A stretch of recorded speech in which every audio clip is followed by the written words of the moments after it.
رئيس الوزراء حكومة فدرالka Soomaaliya Xasan Cali Khayre ayaa sheegay in meel aad u sareysa ay marayaan baraaruga iyo wadaniyada shacbiga Soomaaliyeed.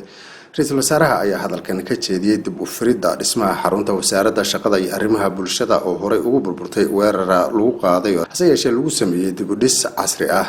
Khayre waxa uu tilmaamay in ummadda Soomaaliyeed ay u dhabar adeegtay weeraro badan oo lagu laayay laguna dhaawacay shacab aan waxba galabsan laguna burburiyay hanti badan iyo dhismayaal muhiim ah oo ay lahayd.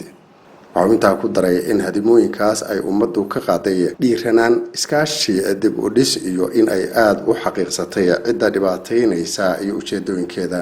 Ra'iisul Wasaare Khayre ayaa tilmaamay in dadaalada shacabku iskiis ugu dhisanaya dalkiisu ay yihiin fariimo ay u dirayaan kooxaha argagixisada ah ee uu sheegay in ay ka soo horjeedaan nabadda iyo qaranimada Soomaaliya. Khayre waxa xuseeya in ay jiraan kooxo had iyo goorba ku hawlan duminta dalka, dilka dadka iyo lugooyada danta guud hase yeeshee ay ku hogoobayaan ujeedooyinkoodaas qaldan guushuna ay ku dambeyn doonto gacanta shacbiga Soomaaliyeed. dib u dhiska xarunta ayaa lagu hirgeliyay mashruuca isxilqaan oo shacbigu dib ugu dhisay dalkiisa kaasoo durbadiiba ku guuleystay dib u dhiska iyo casriyeynta goobo muhiim ah oo kamid ah kuwa danta guud ee ku yaalay Muqdisho kuna burburay dagaaladii sokeeye muddada dheer ka socday dalka.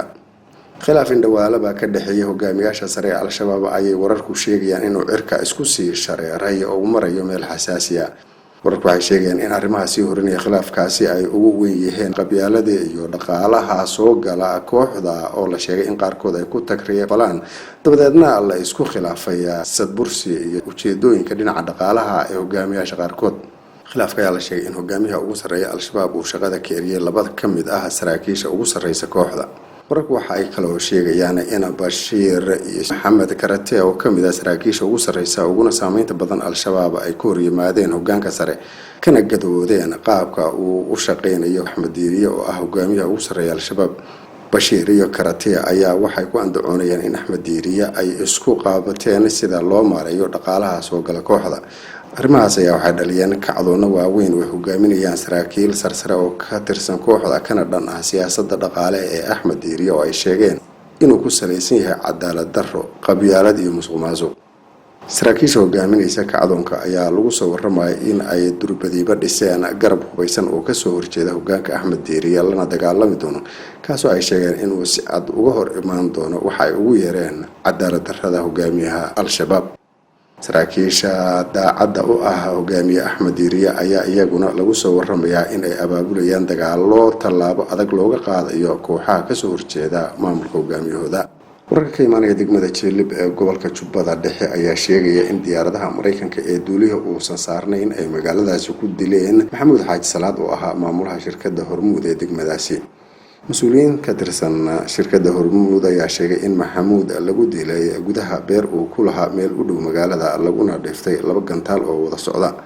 waxa kale oo ay sheegeen in aysan jirin cid kale oo wax ku noqotay duqeynta lagu dilay maamulaha. dhinaca kale dowladda federaalka ee Soomaaliya ayaa sheegtay in duqeyntaas oo ay iska kaashadeen ciidamadeeda iyo kuwa Mareykanka lagu dilay sarkaal sare oo ka tirsan Al-Shabaab. warqoraal oo ay soo saartay dowladda federaalka Soomaaliya ayaa lagu sheegay in weerarkaasi uu ahaa mid aad looga taxadiray khasaare gaara dadka rayidka ah loona fuliyay sidii loogu talagalay. sarkaal ka tirsan ciidamada Mareykanka ee Afrika ee magacooda loo soo gaabiyo Africom ayaa isaguna sheegay in bartilmaameedka duqeyntaasi ay ahayd sarkaal ka tirsan Al-Shabaab oo lagu qaarajiyay halkaasi. waxaa kaloo sheegay in ay ku guuleysteen weerarka ay ku qaadeen sarkaalkaas oo uusan sheegin magaca iyo darajadiisa waxaanu beeniyay in weerarkaasi lagu dilay qof rayida. ciidamada Mareykanka ayaa marka kasii dambaysa kordhinaya weerarada duqeynta ah ee ay ka fulinayaan koonfurta Soomaaliya gaar ahaan gobolka Jubbada Dhexe oo kamid ah gobolada ay ugu xoog badan tahay maleeshiyada Al-Shabaab. waxaanay sheegeen in duqeymahaasi ay yihiin kuwa gacan military lagu siinayo dowladda federaalka ee Soomaaliya iyo ciidamada nabad ilaalinta midowga Afrika oo AMISOM oo looga hortagayo khatar walba oo uga iman karta dhinaca Al-Shabaab. wararka ka imaanaya degmada Baardheer ee gobolka Gadana waxay sheegayaan in lagu dilay halkaasi 3 ruux oo kamid ah mas'uuliyiinta maamulka degmada. dadka ku nool Baardheer qaarkood ayaa xaqiijiyay in ay arkeen meydadka 3 qof oo kamid ah agaasimayaasha waaxyaha degmada Baardheer. waxa kale oo sheegeen in 3 qof meydkood la gowracay labada kalena lagu dilay rasaas. Al-Shabaab ayaa sheegatay mas'uuliyadda weerarka 3daasi qof oo la sheegay inay kamid ahaayeen shakhsiyaadka ugu caansan magaalada Baardheer iyo nawaaxigeeda. maxkamadda darajada koowaad ee ciidamada qalabka sida ee Soomaaliya ayaa xukuno kala duwan oo xabsi ah ku riday laba qof oo la sheegay inay ku eedeysnaayeen burcad hubeysan oo dadka ku dhacda gudaha magaalada Muqdisho. eedeysanayaasha oo tiradoodu ay 3 ahayd ayaa waxaa la sheegay inay ku eedeysnaayeen iyaga oo hubeysan adeegsanayeen mootooyinka bajaajka la yiraahdo ay dadka dhacayeen isla markaana ay dilayeen qofkii isku adkeeya waxa ay ka dhacayaan. dambiyada lagu soo oogayna waxaa ka mid ah weerar ay ku qaadeen askari ka tirsan ciidamada dowladda kaasoo la sheegay inuu iska badbaadiyay weerarkooda isla markaana uu dhaawacay midkood. gudoomiyaha maxkamadda oo ku dhawaaqay xukunka ayaa sheegay in Cabdikaafi Cabdi Jaamac maxkamaddu ay ku xukuntay 8 sano oo xabsi ah sidoo kalena 5 sano lagu xukumay Cabdirasaaq Maxamed Abshir. gudoomiyaha waxa intaas ku daray in maxkamaddu ay sii deysay Maxamed Abduqaadir Maxamed oo cadeyn loo waayay dambiga lagu eedeeyay. labada qof ee lagu riday xukuumadaasi ayuu sheegay in ay haystaan 30 maalmood oo ay ku qaadan karaan raafaan. wakiilka qaramada midoobay ee arrimaha Soomaaliya James Swan ayaa ka warbixiyay xaaladda guud ee dalka Soomaaliya. Swan oo hadal ka jeedinayay fadhi ay ku kulansanayeen xubnaha golaha ammaanka ee qaramada midoobay ayaa sheegay in Soomaaliya ay wajahayso arrimo xasaasi ah sida cafinta deymaha, xaqiijinta doorashooyinka soo socda, ciidamada AMISOM oo ka baxaya dalkeeda iyo kuwo kale. waxa uu tilmaamay in dowladda Soomaaliya ay waqti badan gelisay sidii ay u suuragelin lahayd doorashooyin shacbigu dhiibanayo codkiisa qaramada midoobay ay ku garab taagantahay arrintaasi. waxa uu sheegay in arrimo badan oo lagu guuleystay xalkoodu ay saameyn ku yeelan doonaan himilada Soomaaliya ee sanadaha soo aadan.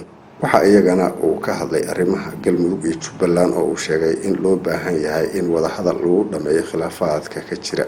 danjiraha waxa intaas ku daray in xiisad horlihi ay ka dhalatay ciidamada dowladda Soomaaliya ay geysay gobolka Gadow. ugu dambeyn danjiraha ayaa waxa uu tilmaamay in loo baahan yahay wada hadal ay khilaafaadkooda ku xalinayaan dowladda dhexe iyo maamul goboleedyada. wasiirka arrimaha dibadda iyo iskaashiga caalamiga ee Soomaaliya Axmed Ciise Cawad ayaa waxa uu xafiiskiisa ku qaabilay danjiraha dowladda Turkiga oo fadhiya Soomaaliya. wasiirka iyo danjiraha ayaa ka wada hadlay sidii loo sii xoojin lahaa heshiiska iyo iskaashiga ka dhexeeya labada dowladood iyo shucuubtooda. arrimaha diiradda lagu saaray kulanka waxaa ka mid ah dardargelinta ganacsiga iyo maalgashiga iyada oo dalka Turkiga ay ku sii badanayso ganacsato Soomaaliyeed oo si xoog badan u maalgashanaysa dalkaasi.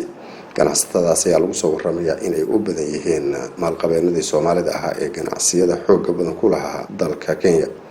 dhinaca kalena waxaa isa soo taraya wararka sheegaya in Turkigu Soomaaliya dhawaan ka bilaabayo howlgallo culus oo ku saameeyo shidaalka Soomaaliya. saameyntaas ayaa xoogeeda waxaa lagu wadaa in laga fuliyo xeebaha Soomaaliya oo dhan.